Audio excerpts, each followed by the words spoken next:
What is going on, guys? Welcome in to The Window, the sports betting podcast where we try to turn your losing hobby into a legitimate winning side hustle. Make a little side money, make a little something happen with your wallet, make your money work for you instead of you always working for your money. Just clicking a few buttons, following along with me will get you paid. Sometimes it doesn't work out that way. Yesterday was a good day to recap. Pulling it up right now. Yeah, yesterday we went 10-6. We gained 3.6 units of profit. Baseball, we split for 0.2 units, whatever. This is why we always do underdogs. If you would have been betting favorites, you would have lost money. This is why we do underdogs. You can split the card, still make money. You can hit less than 45% in baseball and be profitable. World Cup, we went 4-2. Just watching the market, access to information. Both teams to score for, which game was that? Well, both teams to score Japan, Tunisia. We took the no. We took Japan on the money line to win. They covered. We took the under in that match. I didn't think Japan was going to go for it. They got 2 goals in the first 30 minutes, man. It was nuts. So good on Japan for that. We lost that bet. We took Ecuador's team total over 2.5 goals. That did not get home for us. We took Germany against the Ivory Coast to win. We got lucky. But you'll find that the more research, more access to information you have, the luckier you get. But you don't ever remember the lucky ones. You only remember the bad beats. That's just the way this business works. And the last soccer bet that cashed for us was over 2.5 against over 2.5 between Netherlands and Sweden. Easy for me to say. And that handled our soccer card. And then see, in the WNBA, we went 5-3. I forgot to mention Jessica Shepard for the Dallas Wings. I shouldn't have to mention it anymore. Anytime you see her, alarm clock. Anytime you see her points, rebounds, and assists, especially at home, it is an auto bet as long as it's not over 30.5. This one was 28.5. We got to the window with that one, and we're going to continue to get to the window with that one every time. We went 5-3 in the WNBA. We had the Sky plus 8.5 cash. Jessica Shepard over 29.5 points, rebounds, and assists cash. Storm plus 7.5. Good God, the Seattle Storm suck. They aren't. It is gross. It is disgusting basketball, and they're single-handedly setting the WNBA back about 15 years. It is fucking awful.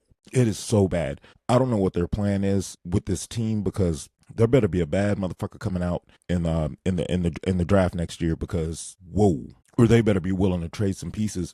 They don't even have that many people on the injury report. They are just this is a bad basketball team, and it feels like watching them. The last coach they had used to coach the Dream, African-American woman, great basketball coach. She's an assistant somewhere now. And they have a nice lady now who seems to be of Indian nationality, and she just looks too nice. And I feel like these young girls on this young women on this Seattle Storm team do not respect her at all.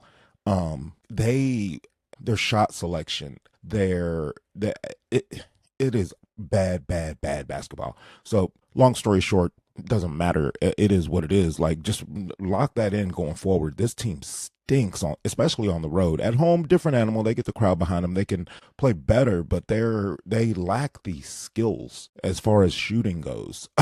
They just can't shoot, man. It is bad news. So Seattle Storm plus 7.5 did not cash. We had Alyssa Thomas over 8.5 assists. That did cash. Their special French unicorn, the Seattle Storm, Dominique Malonga, we took her over 15.5 points. She did not get there. She went 4 for 16 shooting. This team stinks on the road. The other one we lost was the under in the Dream Fever game. I'm done betting unders in this league. I'm done. I said it like 2 weeks ago that the WNBA, to get the product they want out there, they need to have more overs. They need higher scoring. I said that myself on this podcast, and here I am betting an under against two of the top five teams in this league. It was idiot. It was dumb shit.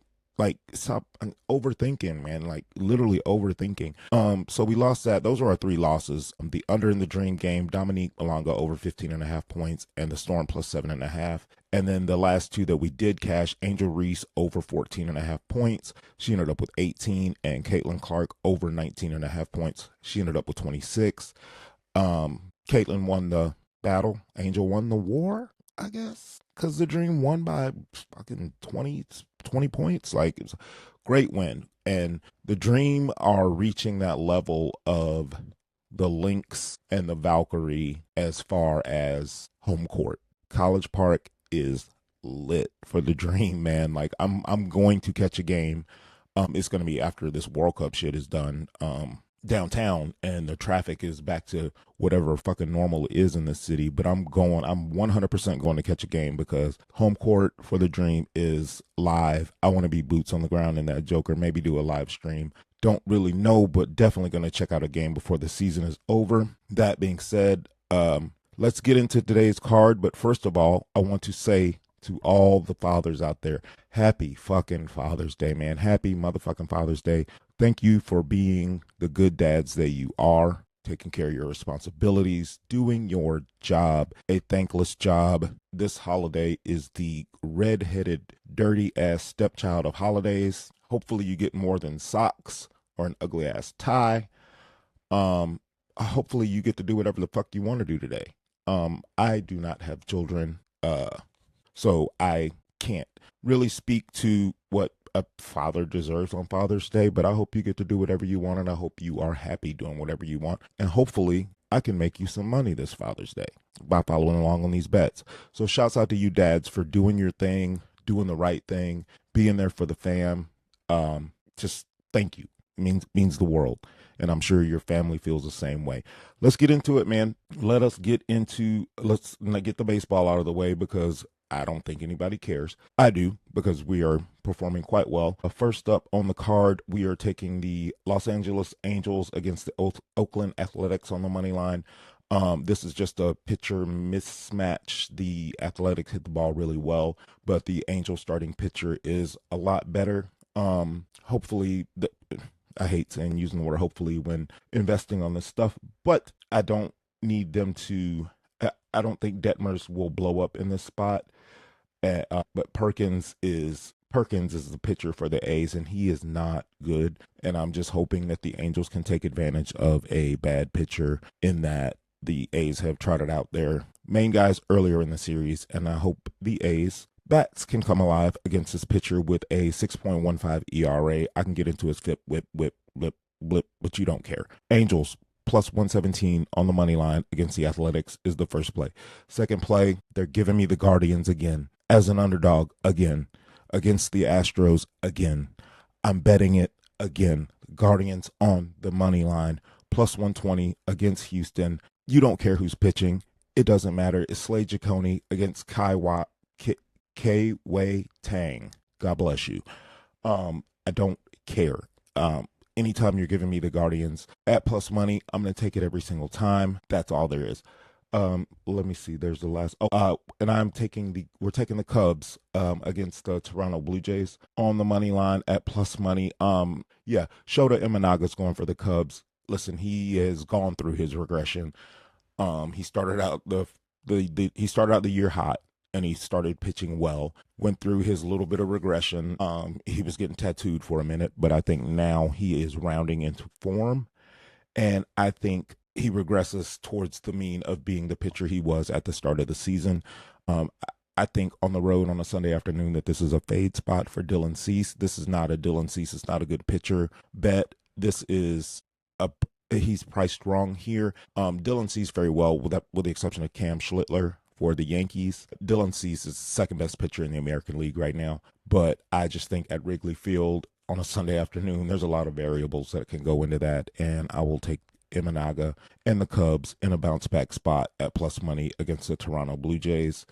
And last up in Sunday night baseball, this is spicy, this is saucy, this is gross, but I'm taking a chance with it.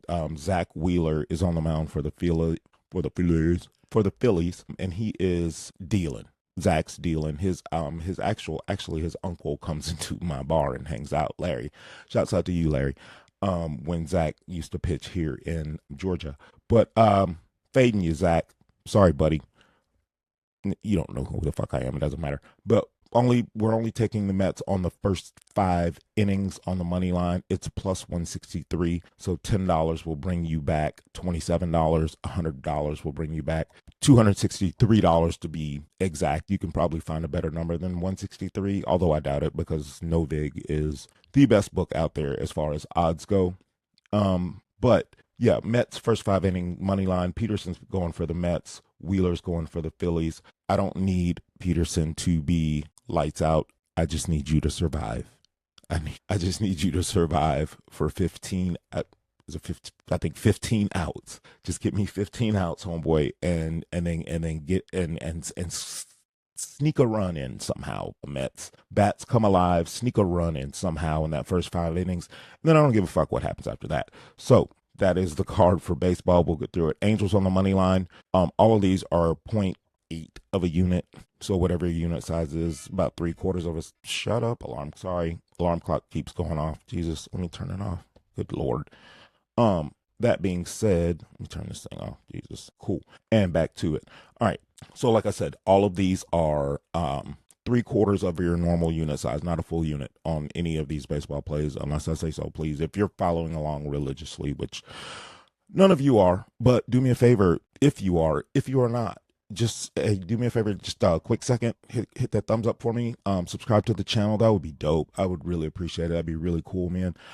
We are taking, to run through the card again, the Angels on the money line, the Guardians to win against the Astros, the Mets first 5 innings against the Phillies, and the Cubs on the money line against the Toronto Blue Jays. Next up, let's get into the World Cup and what we're on for the World Cup today. Again, we went 4-2 yesterday. It was cool. I think Spain is thirsty. Spain is horny for goals. And I made the mistake with Brazil of taking their team total over 3.5, thinking they were going to get 4 goals. This is the World Cup. This is the best in the world. So, expecting whoever Brazil had the other day, whoever Brazil played the other day, I took their team, instead of taking them against the spread minus 2.5 goals and they won 3-0, I took their team total over 3.5, trying to get cute. Not doing that with Spain today. We're taking Spain minus 2.5. This game's got 3-0 or 4-0 written all over it. I'll take my chance with the 3-0. Same thing with Japan and Tunisia the night before. Just taking Spain on the spread to win by more than 2.5 goals. So Spain wins 3-0. Spain wins 4-1. We are good. Iran and Belgium, we are taking the over 2.5 goals. I think Iran sneaks a goal in here. I do.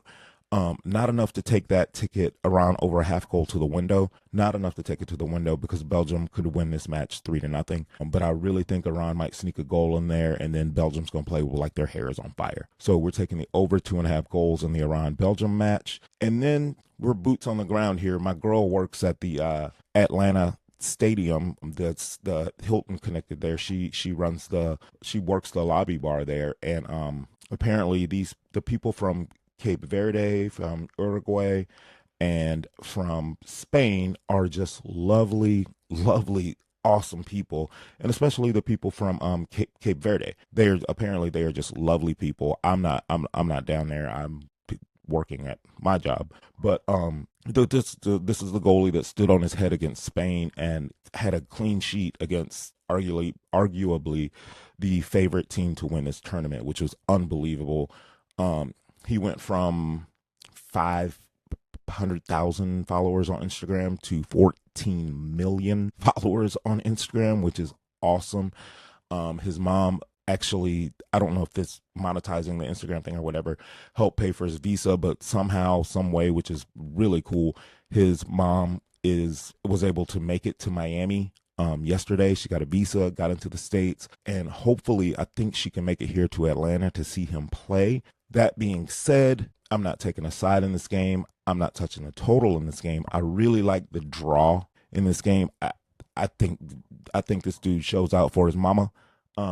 and he's a 40-year-old goalie, man. Like, he's experienced. He's been playing for a while. He started playing goalie the year that Yamin Lamal was born for Spain. Yeah, that's how long this dude's been playing goalie. But with that being said, Uruguay is a good team. He's going to have to put in the work today, and I think that Uruguay is going to dominate possession. They're going to have a lot of shots on goal, and I think that's going to lead to a lot of corners. So we're taking Uruguay over 6.5 team total corners. Just search for it in your sports book. If you can't find it, don't bet it. Don't worry about it. But I think this is definitely 100% worth a trip to the window. The full unit plays all of these for the World Cup. And then the nightcap, we've got Egypt and New Zealand. And these guys from New Zealand are nice, they're really nice, chef. And they do things they're really friendly, and they're going to get their ass busted today.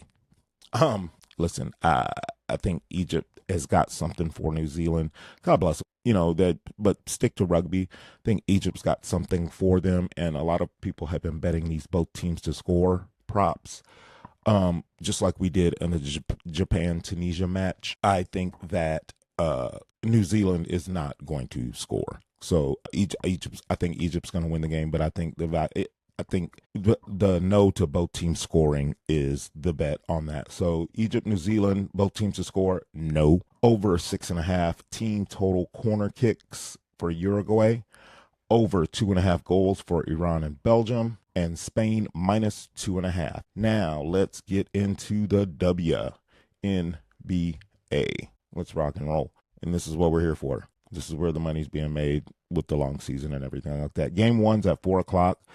It is Las Vegas and Golden State. And Golden State's on a bit of a heater. They've been playing good basketball lately. This is a numbers play. This is a situational play more so than a numbers play. It is the Aces have this ability to, at the end of a game, just flip the championship switch and just pull away. They have that ability. They are that good. With that being said, the day after tomorrow, Tuesday, they have to travel to New York to play for $500,000, which is a lot of fucking money. So this is a look ahead spot. They're just coming off a long road trip. I think they might have had a day off. And Golden State didn't, and they were West Coast, East Coast, wherever the fuck they were. But Golden State is in a good position here. I think 4.5 points is too many. I think they could win this game outright. I think Las Vegas is looking ahead to this Commissioner's Cup game against New York for all that money. On Tuesday, it's a standalone game. It's a time to shine game. Like, it is the only thing on the card for Tuesday is New York, Las Vegas Commissioner's Cup championship for a lot of money. This is going to be a playoff type atmosphere, and I think Las Vegas is looking ahead to that. So we're taking Golden State plus 4.5. Same game, we are also taking the over 167.5. It might have ticked up to 168.5, but I really like the over. The reason so is because if I like Golden State to keep it close, the Aces are going to have to flip that second half switch, which means lots of points are going to be scored. And when Golden State gets hot from three, it gets lit. So we'll see what happens, but hopefully they get hot from three. And the prop in this game is Gabby Williams. I wanted to do her points and rebounds, but I'm cool. I got points, rebounds, and assists. Gabby Williams over 22.5 points, rebounds, and assists combined. And it's the same thing with Jessica Shepard. So they're a utility player. I messed up the other night by taking, I think I just took her points, and that was a mistake because she is all around. She does everything, and she's going to have to do that today against this Las Vegas Aces team. And I don't think, the Aces guard play, it's not like suspect or anything like that. It is efficient enough, but they do give up a lot of points. So I think Gabby Williams will be able to get what she wants when she wants and have a solid day against the Aces. So that's a full. So for the first game of the day at 4 o'clock, Golden State plus 4.5. Over 167.5, and Gabby Williams over 22.5 points, rebounds, and assists combined. Now we go to Minnesota, Lake Minnetonka, land of 10,000 lakes. Minnesota is favored by 13.5, 14.5, something crazy. The Mystics are coming off an unbelievable win against the New York Liberty in New York as 10.5 point dogs. I think it was something like that. It was unbelievable that they pulled that game out. It showed a lot of grit. It showed a lot of toughness. That is a not a season defining win, but that can carry you for a little while. That being said, I'm not getting in front of the Minnesota Lynx. I did it the other night with Golden State. I'm not doing that shit. Hell no, I'm not getting in front of Minnesota. No more. Nope, not gonna do it. It's got to be a really fucked up spot for me to step in front of this train that is the Minnesota Lynx. They're doing all this shit without Nafisa Collier, which is nuts, man. How good of a coach Cheryl Reeves is. I wish I would have bet her for Coach of the Year at the beginning of the season, but I didn't. There's my cat. Tuco, say hi. Say hi to everybody. What are you doing, buddy? But with that being said, we're going to attack this game differently. We are taking Minnesota's team total over 92.5 points. Just Minnesota to score over 92.5 points. I think they're good for a buck against this Washington team. They are young. Everybody's healthy, but this Minnesota team is experienced. They are well coached. Olivia Miles is on fire. Again, I'm going to say it every time this team comes up. Got her at Rookie of the Year at 3-1 odds, yada, yada, yada. I feel good, but I think Minnesota just controls this game. They've got the highest rated offense in the league. They've got the highest rated defense in the league. Washington, I didn't even look it up because I don't care. Give me Minnesota over 92.5 team total points against the Washington Mystics. Maybe the Mystics keep it close. Who knows? But they're good for 95 to 100. All right, and next play is I'm going back to the well with Olivia Miles. I'm not doing her points, rebounds, and assists. I'm doing her over 17.5 points. She's coming off a game where the Golden State Valkyrie just gooned her from the jump, a loose ball on the ground. Veronica Burton, if I'm not mistaken, just kind of dove on her, let her know that we're going to be physical with you today. She only ended up with like 9 points or something. It was crazy. She's back home now. Evening game, had a chance to rest, think about it, coming off a bad game, going against guards that are the same age as her, even though she's a rookie. Olivia Miles is 23 years old, and this is a get right spot. This is a get right spot for Olivia Miles, so we're taking her over 17.5 points for the game, and that's it for that game. Next up, this one is shaky, and this is a pure numbers play. Again, I'm still in a blood feud with my sports betting model and with fucking artificial intelligence. Fuck you. Telling me goofy shit and go against my fucking intuition. No, I will not do that shit. One thing I know about the Liberty, and the game I'm talking about is the New York Liberty Los Angeles Sparks. And I think this is like the 30-year anniversary of the first WNBA game in history, which was between the New York Liberty and Los Angeles Sparks. Lisa Leslie and Becky Hammond might have been in that game. She's a coach for the Aces right now. But I think that 180.5 points is not enough. I think this thing goes flying over. It's a showcase game tonight. The WNBA, again, wants to put a good product out, a watchable product, and they have done that so far with the exception of the Seattle Storm. But I think this game goes over this total of 180.5. It's the highest total on the board, and anytime you see the highest total on the board, take it. And it's an old handicapping football thing. When you have a shitload of college football games and you see one total, you remember back in the day, like Texas Tech would have a total of like 72 in the fucking game, and like, what the fuck? They're going to score 72 points? That's crazy. No way. Anytime you see a total, the highest total on the board, take the over. The lowest total on the board, take the under. There's a reason it's fucking there. Old school handicapping trick. I mean, it's a lot more nuanced than that, but that's kind of how it goes. I am talking your head off. I am so sorry. New York Liberty, Los Angeles Sparks over 180.5 points. And the next one is Kelsey Plum. She had her listed as questionable with her ankle. She's fine. Over 20.5 points from Miss Kelsey Plum, my little boo thing. She don't know it yet, but she's going to find out. Never. I'm kidding. But over 20.5 points for Kelsey Plum. I think she gets there. By the way, no Cameron Brink for the Los Angeles Sparks. So that's their defensive stalwart. I mean, Nneka Ogwumike can do what she can do, but Cameron is like, she's 6'5" and plays good defense.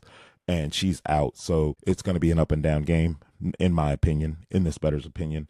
And the last play of the day is Satu Sabali. She cut all her hair off, man, and it looks good. She's got small head, bald head, got blonde, dyed it blonde. Looks great. But they're ramping her minutes up, and their point total set at 11.5.